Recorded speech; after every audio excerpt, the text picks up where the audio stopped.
오늘 예배에 나오신 성도님들을 환영하고 예수님의 이름으로 축복합니다. 좌우 옆 사람 인사하겠습니다. 그래도 사랑합니다. 그래도 사랑합니다. 그래도 사랑합니다. 오늘 본문에 나오는 세례 요한은 제사장의 아들로 태어났습니다. 그는 가만히 있으면 저절로 유대인들이 존경하는 제사장이 될 사람이었습니다. 그런데 그는 어린 나이에 자신이 누릴 수 있는 모든 기득권을 버리고 광야로 갑니다. 그는 얍대 털옷 하나에 만족할 줄 아는 사람이었습니다. 그는 메뚜기와 석청이 있으면 그것만 먹으면 만족한 사람입니다. 그는 광야에서 세속의 더러움을 맛보지 않고 하나님과 동행하며 살았습니다. 그는 하늘을 천장 삼고 산을 벽 삼아 광야에서 들꽃처럼 살았습니다. 그는 하늘의 별들에 만족하고 신선한 공기에 만족한 사람이었습니다. 그는 남들이 들을 수 없는 하나님의 음성을 들었습니다. 그래서 유대인들에게 회개하라고 외치는 사람이 되었습니다. 수많은 무리들이 세례 요한에게 와서 세례를 받습니다. 그는 당시 왕인 헤롯의 간음을 책망하다가 감옥에 들어가게 됩니다. 그리고 지금 그는 지하의 감옥에 악취나는 어둠에 갇혀 있습니다. 18절에서 20절에 요한의 제자들이 이 모든 일을 그에게 고하니 요한이 그 제자 중 둘을 불러 주께 보내어 가로되 오실 그이가 당신이오니이까 우리가 다른 일을 기다리오리이까 하라 하매 저희가 예수께 나와 가로되 세례 요한이 우리를 보내어 당신께 말하기를 오실 그이가 당신이오니이까 우리가 다른 일을 기다리오리이까 하더이다 하니. 세례 요한에게는 제자들이 많았습니다. 그는 감옥으로 찾아오는 제자들을 예수님에게 보내어 예수님이 진짜 메시아인지 물어보라고 합니다. 지금 참 이상합니다. 세례 요한은 어머니 뱃속에 있을 때부터 예수님이 메시아임을 알았던 사람입니다. 그는 요단강에서 예수님께 세례를 베풀 때 성령이 비둘기같이 임하는 것을 본 사람이며 물세례를 받는 예수님을 바라보며 보라 세상 죄를 지고 가는 어린 양이로다 라고 말한 사람입니다. 그는 정치 지도자들이나 종교 지도자들에게 거침없이 독사의 자식들아 외친 담대한 사람이었습니다. 그런데 지금 세례 요한이 왜 예수님에 대해 정말 메시아인가 하는 의문을 가졌을까요? 세례 요한은 예수님이 메시아임을 누구보다도 잘 알고 있습니다. 죽은 사람을 살리고 병든 자를 고치고 귀신을 쫓아내고 예수님이 메시아라는 것을 분명히 알고 있습니다. 그런데 오랫동안 감옥에 갇혀 있다 보니까 예수님에 대한 의심이 생깁니다. 세례 요한이 감옥에 하루 이틀 갇혀 있는 것이 아닙니다. 누가복음 3장에 세례 요한을 체포하는 기록이 나와 있습니다. 그리고 오늘 읽은 누가복음 7장까지는 꽤 여러 달이 지납니다. 성경학자들은 1년 6개월 정도라고 말합니다. 그는 감옥에 있으면서 육체적으로, 정신적으로 날로 쇠약해졌습니다. 광야에서 거친 야생마처럼 자유롭게 행동하던 그가 감옥에 오랜 시간 갇혀 있는 것은 그리 쉬운 일이 아니었을 것입니다. 그는 지금 헤롯 왕의 제수로 죽음을 기다리고 있습니다. 세례 요한은 예수님이 감옥에 오셔서 자신을 구해주고 심판해주면 좋겠는데 침묵하고 계신 예수님을 이해할 수가 없었습니다. 여러분, 세례 요한이 누굽니까? 세례 요한, 신구약 중간기 400년 하나님의 침묵을 깬 사람이 세례 요한 아닙니까? 이분 대단한 분입니다. 하나님의 침묵을 깬 사람. 400년 동안 말씀이 없었는데 하나님의 침묵을 깬 사람, 400년 동안 하나님의 침묵을 깬 사람 세례 요한. 그런데 예수님의 침묵은 세례 요한의 믿음이라는 댐에 작은 구멍을 내기 시작했습니다. 한마디만 하시면 자신을 가두고 있는 감옥문이 열릴 텐데 그냥 계시는 주님을 이해할 수가 없었습니다. 아니, 베드로는 천사를 동원해서 꺼내주셨는데 나는 왜 안 도와주시지? 그래서 세례 요한에게 의심이 생긴 것입니다. 우리도 예수님을 믿지만 세례 요한과 같은 고민이 있습니다. 하나님의 살아계심을 알고 하나님을 믿습니다. 하나님이 천지를 창조하셨고 천국과 지옥이 있다는 것을 믿습니다. 여러분, 예수님은 그리스도십니다. 예수님은 메시아이십니다. 예수님 믿으면 천국에 갑니다. 믿으십니까? 알고 있습니다. 믿고 있습니다. 어떤 성도의 병을 기적적으로 고치셨다는 것도 믿습니다. 어떤 분의 사업을 기적적으로 도와주셨다는 것도 믿습니다. 그런데 내 문제가 잘 풀리지 않으면 하나님에 대한 의심이 생깁니다. 건강이 안 좋은데 기도했는데 오랫동안 낫지 않으면 정말 하나님이 계신지 의심하게 됩니다. 생각하지 못한 사고나 어려움이 생기면 하나님이 안 계신 것 같은 불안한 마음이 예수님을 믿지만 다 생기는 것입니다. 말씀 한마디면 다 해결될 텐데 침묵하고 계시는 주님에 대해 의심이 생기기 시작하는 것이죠. 사랑하는 성도 여러분, 영적 거장들도 모두 이 불안과 의심의 시기를 보냅니다. 엘리야는 850명의 이방 선지자를 죽이는 담대함이 있었지만 그로 인해 왕비 이세벨이 자신을 죽이려 하자 이세벨의 눈을 피해 산속으로 들어가 로뎀나무 아래 밑에서 죽여달라고, 하나님 죽여달라고 기도하지 않습니까? 절망의 시간을 보냅니다. 그가 하나님이 살아계심을 안 믿는 것은 아닙니다. 다만 자신이 생각한 하나님은 이세벨을 죽일 수 있는 능력의 하나님인데 그렇게 하지 않는 것에 대한 회의와 불안 때문입니다. 우리는 상황이 원하는 대로 되지 않으면 하나님을 의심하고 불안해합니다. 눈물의 선지자 에레미야 있습니다. 하나님의 말씀을 외치다가 감옥에 잡혀 들어가자 하나님, 더 이상 말씀 전하지 않겠습니다. 싫습니다. 이거 전도되는 영혼 한 사람도 없고 다만 나의 말이 조롱과 멸시거리가 됩니다. 이 에레미야도 힘든 겁니다. 감옥에 들어가니까. 에레미야가 하나님을 안 믿는 것이 아닙니다. 홀로 감옥에 들어가고 어려움을 당하자 의심이 생긴 것입니다. 우리는 어떻습니까? 하나님이 살아계시고 온 천지를 창조하신 것을 믿습니다. 그러나 내 삶에 침묵하시는 하나님에 대해서는 의심이 생기고 불안해하는 경우가 많습니다. 세례 요한은 이것을 어떻게 해결합니까? 예수님께 직접 물어보았습니다. 우리도 하나님에 대한 의심과 불안이 생기면 주님께 직접 물을 수 있어야 합니다. 주님은 우리의 문제에 침묵하시는 것이 아니고 그 문제에 대한 최고의 답을 주시고 있는 것이죠. 그 예수님의 침묵을 깨는 구절이 21절에서 23절입니다. 다 같이 한번 읽어볼까요? 오늘 본문 21절에서 23절 다 같이 시작! 마침 그 시에 예수께서 질병과 고통과 및 악기 들린 자를 많이 고치시며 또 많은 소경을 보게 하신지라 대답하여 가라사대 너희가 가서 보고 들은 것을 요한에게 고하되 소경이 보며 안진뱅이가 걸으며 문둥이가 깨끗함을 받으며 기머거리가 들으며 죽은 자가 살아나며 가난한 자에게 복음이 전파된다 하라. 누구든지 나를 인하여 실족하지 아니하는 자는 복이 있도다 하시니라. 요한의 제자들이 찾아와서 오실 그이가 당신입니까? 예수님 메시아입니까? 라고 물을 때 주님은 그렇다 아니다 yes, no 라고 바로 대답하지 않으십니다. 대신 두 가지를 말씀하십니다. 먼저 안진뱅이가 걸으며 소경이 보고 문둥이가 깨끗해지며 기머거리가 들으며 죽은 자가 살아나는 기적을 말합니다. 오늘 예배 가운데 이런 성령의 기적들이 여러분의 삶에 가득하기를 예수님의 이름으로 축복합니다. 저도 욕심이 하나 있는데 성경에 일어나는 기적들을 모두 제 손으로 한번 체험해보고 싶습니다. 예배 가운데 한번 체험해보고 싶습니다. 하나님 살아계신데 오늘 요한의 제자들이 찾아와서 예수님께 오실 그이가 당신입니까? 먼저 예수님께서는 예스 노라고 대답하지 않고 살아나는 기적들을 말하고 두 번째로 가난한 자에게 복음이 전파되는 것을 말합니다.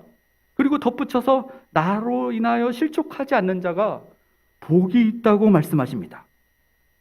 왜 예수님은 세례 요한의 질문에 직접 답을 안 주시고 이렇게 삥 돌려서 말씀하셨을까요? 예수님은요, 예수님의 사역 초기에 언제나 자신을 숨기십니다. 만약 일찍부터 자신이 메시아임을 말했다면 제자들을 양육하지 못하고 일찍 돌아가셨을 것입니다. 예수님은 십자가 지시기 일주일 전에야 자신이 메시아임을 직접 말씀하십니다. 그래서 이때 예수님은 세례 요한에게 두 가지 일로서 말씀하신 것이죠. 세례 요한은 구약 이사야의 메시지를 누구보다도 잘 알고 있었습니다. 이사야 29장에 그날의 기머거리가 책의 말을 들을 것이며 어둡고 캄캄한 데서 소경의 눈이 볼 것이며 이사야 35장에 그때 소경의 눈이 밝을 것이며 기머거리의 귀가 열릴 것이며 그때의 저는 자는 사슴같이 뜰 것이며 벙어리의 혀는 노래하리니 이사야 61장에 주 여호와의 신이 내게 임하셨으니 이는 여호와께서 내게 기름을 부으사 가난한 자에게 아름다운 소식을 전하게 하려 하심이라. 이런 말씀을 익숙하게 능숙하게 알고 있던 세례 요한은 예수님의 말씀을 전해 듣고 다시 힘과 용기를 얻습니다. 의심을 모두 버리고 믿음을 회복합니다. 예수님의 말씀을 듣고. 상황은 조금도 좋아지지 않습니다. 결과도 마찬가지입니다. 그는 여전히 감옥에 있습니다. 그러나 그는 예수님의 말씀에 힘을 다시 얻고 죽음의 길도 걸어갈 수 있게 되었습니다. 사랑하는 성도 여러분, 믿음의 사람은요, 환경이 달라져야 힘을 얻는 것이 아니고 하나님 말씀이 중심에 닿을 때 힘을 얻습니다. 우리의 힘은 예수님이며 우리의 힘은 말씀입니다. 그러니까 여러분, 이 코로나 시대에 생존하려고 태권도 배우는 것이 아니라 집안에 꼭 박혀 있는 것이 아니라 예수님께 꼭 붙어 있는 겁니다. 말씀 옆에. 그게 생존의 비결입니다. 힘의 비결입니다. 여러분, 지금도 수많은 기적이 펼쳐지고 있습니다. 태양이 떠오르고 지구가 돌고 바람이 불고 병든 자가 낫고 죽게 된 자가 지금도 살아납니다. 우리와 상관없다고 느끼는 수많은 기적이 우리 주위에 가득합니다. 지금 여기 이 순간에 앉아있는 여러분들이 기적이자 하나님의 은혜이자 하나님의 간증인 것이죠. 깨달으면 삽니다, 여러분. 지금도 가난하고 어려운 자들에게 복음이 전파되고 있습니다. 오늘 주님은 우리에게 말씀하고 계십니다. 우리가 고독과 절망과 외로움의 감옥에 갇혀 있다 할지라도, 우리가 사람들로부터 잊혀져 가고 있다 할지라도 주님으로 인해 실족하지 않는다면 복 있는 사람이라고 말씀하십니다. 예수님은 나를 인하여 실족하지 않는 자가 복이 있다라는 말로 대답을 마무리하십니다. 실족하다라는 단어는 걸려 넘어지다, 함정에 빠뜨리다라는 뜻입니다. 이 말은 미끼를 놓은 덫에 어떤 목표물이 걸려 결국 죽게 되는 것을 말합니다. 사탄은 우리를 자꾸 의심하게 만들어서 결국 죄를 범하게 하고 하나님과의 관계를 깨트리죠. 비록 어려움이 있어도 사랑하는 성도 여러분, 예수님을 의지하는 사람이 복 있는 사람입니다. 비록 어려움이 있어도 예수님을 의심하지 않는 사람이 복 있는 사람입니다. 비록 기도에 응답이 없는 것 같아도 예수님을 계속 바라보고 예수님의 말씀을 주야로 묵상하는 자가 복 있는 사람입니다. 주님을 사랑하는 것을 포기하지 않는 사람이 복 있는 사람입니다. 끝까지 예수님을 신뢰하는 사람이 복 있는 사람입니다. 하나님을 가까이 함이 복입니다, 여러분. 우리에게 일어나는 일에 대해 하나님 어찌하여 이런 일들이 우리 가정에 발생합니까? 이런 의심의 늪에 빠지지 않기를 예수님의 이름으로 부탁드립니다. 많은 사람들이 요즘 집콕 생활을 합니다. 그리고 인테리어 공사를 막 합니다. 자기가 좋아하는 게임방으로, 노래방으로, 헬스장으로 막 집안을 가꿉니다. 술 좋아하시는 분들은 집안에다 홈바를 막 설치합니다. 와, 연예인들의 어떤 집은 안에다 편의점을 막 만들더라고요. 지금 나가기 싫어가지고. 우리는요, 집안을 어떻게 만들어야 됩니까? 기도의 골방으로 만드셔야 합니다, 여러분. 사실 천성이 행동파인 바울은 감옥에 안 갇혔으면 차분히 앉아서 책 쓸 성격이 아닙니다. 바울은 돌아다니는 스타일입니다. 이렇게 하나님은 우리 삶에 숨겨진 보석을 끌어내기 위해 우리에게 외로운 시간들을 허락하실 때가 있습니다. 적극적이고 창조적인 시각으로 보면 하나님은 모든 상황에서 최고를 이끌어내시는 분임을 알게 됩니다. 삶의 외로운 시간들을 그냥 앉아서 신세 한탄하며 허송세월을 보내서는 안 됩니다. 이때가 아니면 읽을 수 없는 책들, 들을 수 없는 음악, 익힐 수 없는 기술들, 만날 수 없는 사람들이 있습니다. 외로움을 이기는 첫 번째 방법은 아무것도 안 하려는 유혹을 벗어나는 겁니다. 두 번째는 외로움을 이기는 길은 말씀과 기도에 전무하는 것입니다. 아무도 내 주위에 없을 때 사람들로부터 격리된 것 같은 그 외로움의 순간을 하나님이 우리를 특별히 데이트 초청하시는 것으로 생각하세요. 하나님이 특별히 우리를 데이트 초청하시는 것으로 생각하세요. 그 외로운 시기에. 하나님께 집중하고 교제할 수 있는 절호의 찬스. 감옥에 가서야 비로소 기도와 성경 일독을 했다는 분들의 간증을 많이 듣지 않습니까? 교회에 충성된 일꾼의 기본은, 크리스찬의 성도의 기본은 말씀과 기도에 헌신하는 거예요. 말씀과 기도에 전무하면 하나님이 나와 함께 하시는구나 깨달을 뿐만 아니라 느끼고 경험하게 됩니다. 인간의 고독 문제를 하나님 없이 결코 해결할 수 없습니다. 결혼한다고 외로움이 사라지는 것 아닙니다. 저는 압니다, 여러분. 세상의 모든 것을 다 갖추어도 인간은 결코 만족할 수 없습니다. 하나님이 세상보다 우리를 크게 지으셨기 때문에 말씀과 기도에 헌신할 때 은혜 속에서 주님의 손을 붙잡고 성령의 능력을 붙잡으면 하나님께서는 상상을 초월할 수 없는 감동으로, 성령으로 우리의 마음을 시원하게 채워주십니다. 평온하기 힘든 장엄하고 아름답고 감동적인 하나님의 은혜가 우리의 외로움을 덮어버립니다. 외로움을 이기는 방법은 아무것도 안 하려는 유혹을 물리치고 말씀과 기도에 헌신하고, 외로움을 이기는 세 번째 비결은 다른 사람들의 영적 성장을 위해 땀을 흘릴 때 외로움이 사라집니다. 우리는 예수님의 인생에서 마지막에서 이것을 봅니다. 겟세마네 동산에서 예수님이 얼마나 외롭고 힘드셨는지 기도 부탁을 다 하십니다, 제자들에게. 땀을 피같이 흘리고 기도하시면서 내려와 보니까 한심한 제자들은 잠만 자고 있습니다. 그리고 나중에 병사들이 오니까 전부 다 100m 10초로 달아나 버립니다. 예수님 얼마나 외로우셨을까요? 죽음을 앞두고 있는데 예수님도. 그런 제자들을 믿고 3년을 훈련시키시다니. 십자가에 달리셔서 예수님은 하늘을 보고 울부짖습니다. 나의 하나님, 나의 하나님, 어찌하여 나를 버리시나이까? 그야말로 인간이 느낄 수 있는 외로움의 극치입니다. 외로움의 극치. 그러나 죽음 직전에 예수님이 말씀하십니다. 다 이루었다. 아버지 당신의 손에 내 영혼을 부탁하나이다. 무슨 말입니까? 무엇을 다 이루었다는 겁니까? 나의 죗값을 완벽하게 치렀다는 것입니다. 성령의 능력으로 하나님이 자신에게 주신 사명을 다 했음을 확신하는 순간 예수님은 더 이상 고독하지도 비참하지도 않았습니다. 그 순간 예수님의 영혼은 승리와 기쁨과 행복과 만족으로 가득 찬 거죠. 말씀이신 예수님, 기도의 모범을 보이신 예수님, 외로울 때 아무것도 하고 싶지 않은 유혹을 이기고 말씀과 기도에 헌신하며 다른 사람의 영적 성장을 도우며 충성된 일꾼 되기를 예수님의 이름으로 축복합니다. 이 예화로 말씀을 마치려고 합니다. 여자의 일생. 우리나라 여성들이 나이가 들면 평준화가 된대요. 우리나라 여성들이 나이가 들면 평준화가 되는데 40대에는 무엇이 평준화가 되는지 아세요? 학벌이래요. 학벌. 40대는 학벌.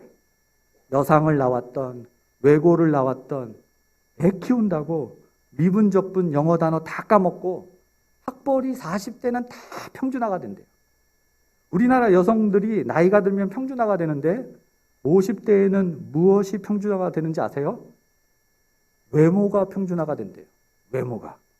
얼굴이 다 동그래지고 코리아나 화장품을 쓰던, 환불 화장품을 쓰던, SK2를 쓰던 외모가 다 동그래지면서 평준화가 된대요.